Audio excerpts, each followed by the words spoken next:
ഇവിടെ ഒരു കെടുകാര്യതയാണ് പ്രധാനം. അതായത് ഭരണം കിട്ടിക്കഴിഞ്ഞാൽ നമ്മുടെ ഗവൺമെൻറ് ഓഫീസേഴ്സൊക്കെ പറയണ മാതിരി PSC സെലക്ഷൻ കിട്ടിക്കഴിഞ്ഞാൽ ഇനി വേണം ഒന്ന് റെസ്റ്റ് എടുക്കാനായിട്ട്. അതുവരേക്കും കുത്തിയിരുന്ന് പഠിക്കും. അത് കഴിഞ്ഞിട്ട് അല്ലെങ്കിൽ നമ്മുടെയൊക്കെ PWD എഞ്ചിനീയർമാർ എത്രയോ കഴിവുള്ളവരാണ്. അവർ യൂണിവേഴ്സിറ്റി റാങ്ക് ഹോൾഡേഴ്സാണ്. പക്ഷേ ഇപ്പോൾ കേരളത്തിലെ റോഡുകളൊക്കെ ഒരുപാട് മാറിയില്ലേ? ബെറ്ററായി വരട്ടെ. അത് ഇനിയും ബെറ്റർ ആയിക്കൂടെ? കാരണം നിങ്ങളൊക്കെ എത്രയോ വിദേശയാത്ര നടത്തിയിട്ടുള്ളതാണ്. എത്രയോ ബെറ്റർ ആവാൻ കിടക്കുന്നു.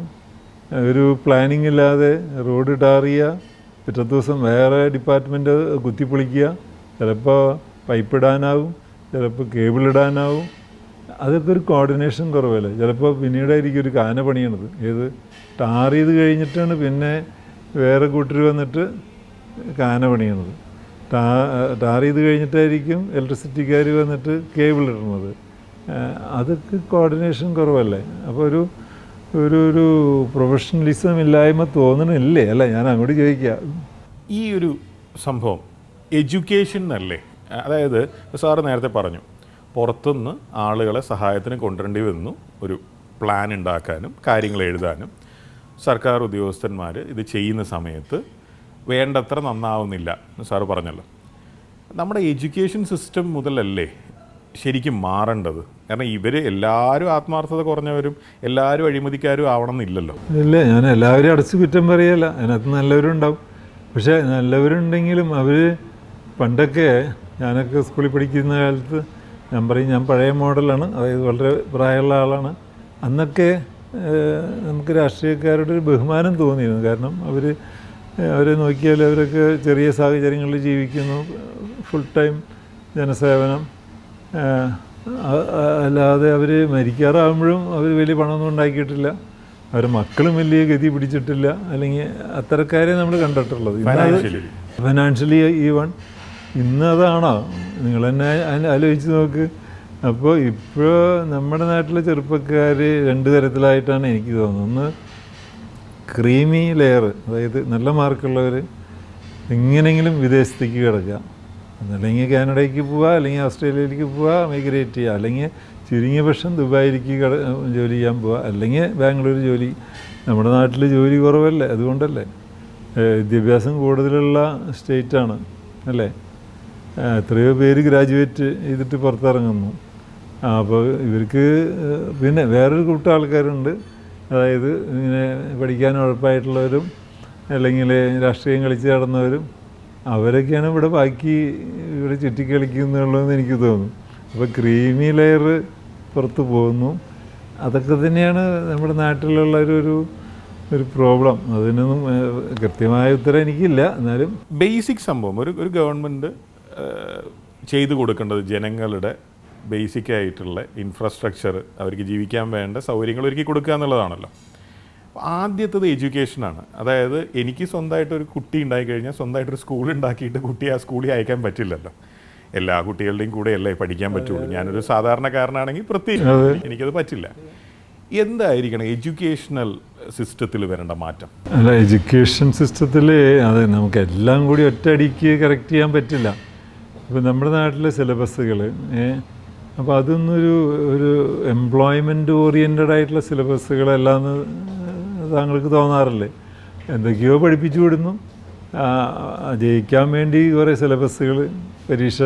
അത് പണ്ട് അങ്ങനെയായിരുന്നു, ഇപ്പോഴും അങ്ങനെയാണ്, അത് തുടർന്ന് പോരുന്നു. പക്ഷേ നമ്മളൊക്കെ വിദേശത്ത് നമ്മുടെയൊക്കെ സുഹൃത്തുക്കളുടെ മക്കൾ പറയാറ്, അല്ലെങ്കിൽ അവിടെ അമ്മമാർ പറയാറില്ല. അതായത് അവരിങ്ങനെ ഓറിയൻറ്റേഷനിലാണ് പോയിക്കൊണ്ടിരിക്കുന്നത്. തുടക്കം തൊട്ട് 7th സ്റ്റാൻഡേർഡ് ആകുമ്പോൾ തന്നെ കുട്ടികളെ അവരുടെ ആറ്റിറ്റ്യൂഡ് തിരിച്ച് അതിലേക്ക് ഫോക്കസ് ചെയ്യുന്നു.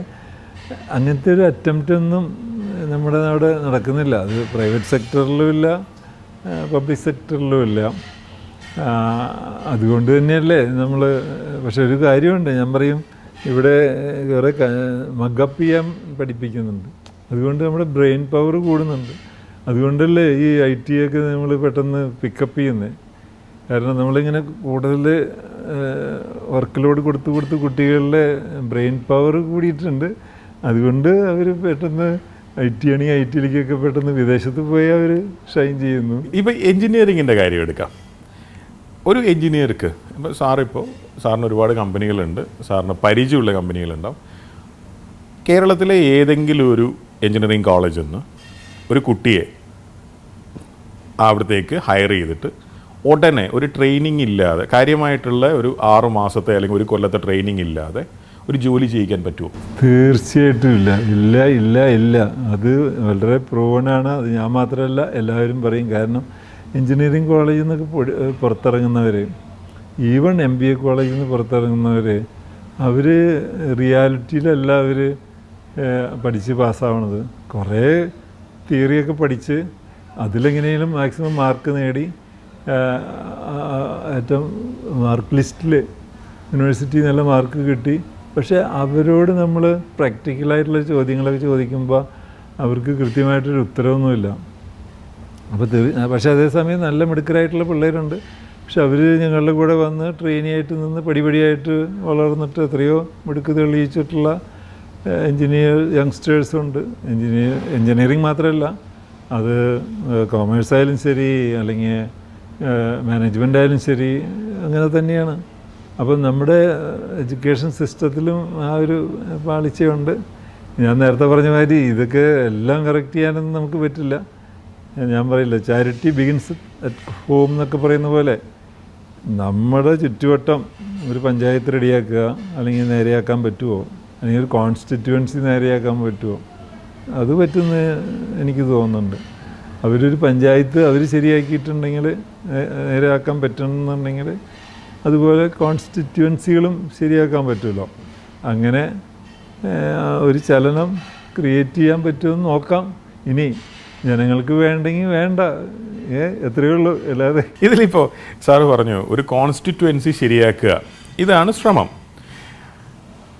ഒരു ഉദാഹരണത്തിന് 70 സീറ്റ് LDFനും 69 സീറ്റ് UDFനും ഒരു സീറ്റ് 2020 കിട്ടുന്നതെങ്കിൽ എന്ത് ചെയ്യും? ആരുടെ കൂടെ നിൽക്കില്ല.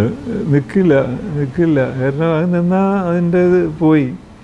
അതായത് നമുക്ക് ഈ ഒരു കാര്യത്തിൽ ആര് വേണമെങ്കിലും മുഖ്യമന്ത്രി ആയിക്കോട്ടെ, ഭരിച്ചോട്ടെ. പക്ഷേ നമ്മൾ വളരെ വ്യക്തമായിട്ട് പലതവണ, ഞാൻ മാത്രമല്ല, പാർട്ടി പ്രസിഡന്റ് ശ്രീ സാബുവും പറഞ്ഞിട്ടുണ്ട്, ഞങ്ങൾ വലത്തോട്ടുമില്ല, ഞങ്ങൾ ഇടത്തോട്ടുമില്ല, ഞങ്ങൾ മുന്നോട്ടാണ്.